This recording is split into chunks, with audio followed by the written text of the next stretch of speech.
Welcome to Rise and Recap. The Admiral Roaring Currents is a 2014 South Korean epic historical action war film based on the historical Battle of Myeongnyong. Starring Choi Min-sik as Yi Sun-shin. The film revolves around the titular Battle of Myeongnyong around 1597, which is regarded as one of legendary Joseon Admiral Yi Sun-shin's most remarkable naval victories.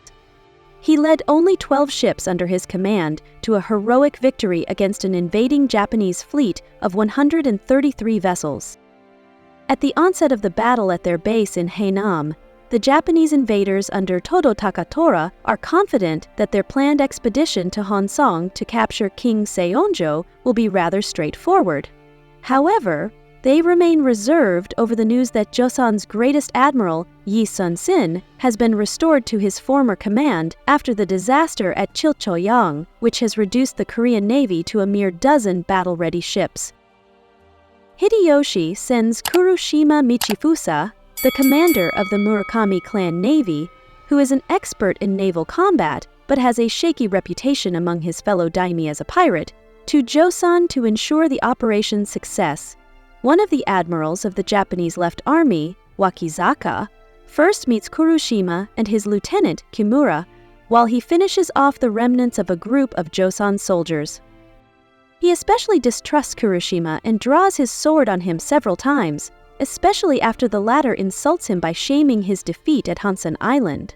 Later, Kurushima and Haru, his sharpshooter, drink sake as Kurushima elaborates on his personal vendetta against Yi Sun-shin, stating that his brother Mikiyuki had been killed by the latter earlier in the war. Yi Sun-shin is dealing with the growing desperation among his officers and troops in the interim. Many people think the fight is over before it even gets started because they are up against an enemy force that is much larger than they are, and they don't think they will win the inevitable battle, even with one turtle ship left. Despite his outwardly indifferent demeanor, Yi is hard-pressed to maintain morale among his men and desperate to find a solution for his problem. However, when General Bae Seol, a Chilcheong deserter, burns the turtle ship and orders his men to attempt to assassinate Yi, it appears as though the breaking point has been reached. The ship is lost, which boosts the confidence of the Japanese and further demoralizes Yi's troops, even though Yi escapes and Bae is killed for his treachery. To seek an answer, Yi travels to the Myeongnyang Strait, an area notorious for its strong and treacherous currents, which the Japanese intend to cross on their way to Hansong. Later, he confides in his son Ho that to win the fight, he must turn the fear paralyzing his men into courage. Upon hearing that the departure of the Japanese attack fleet is imminent, Yi abandons his base and moves to Usuyong after burning the naval facilities to the ground. The Japanese use the morning tide to enter the channel, with Kurushima leading the way, as Yi's fleet arrives in the strait the following morning. Yi engages Kurushima's fleet in battle, but as the other Korean commanders are still hesitant to involve themselves, Yi's flagship is quickly surrounded and attacked by boarding parties. In the apparently hopeless situation, Yi commands several cannons to be fired from the rower deck's port hatches in a concentrated volley, to use their recoil to blast the ship free of its encirclement. As Yi had hoped, this bold act of survival inspires the rest of his countrymen to take the fight to the enemy. When the tide turns and forms a whirlpool in the middle of the channel, thus solidifying Yi's defensive position, Kurushima orders an all-out attack with the rest of his ships. Despite the efforts of Haru and a ship loaded with black powder charges, the renewed courage of the Koreans prevails, though heavy sacrifices are made. Tadu observes Kurushima's desperate situation and simply laughs at Kat's suggestion to support him.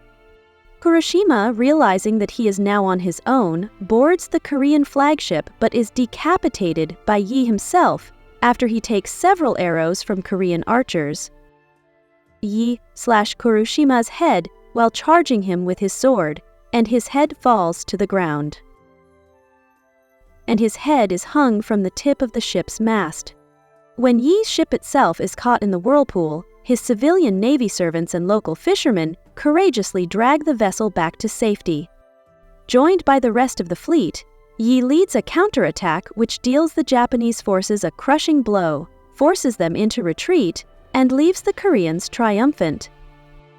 The film comes to an end with a flashback to the first time the turtle ship and the Japanese met in 1592. If you like this kind of content, just hit the like and subscribe button for more future videos.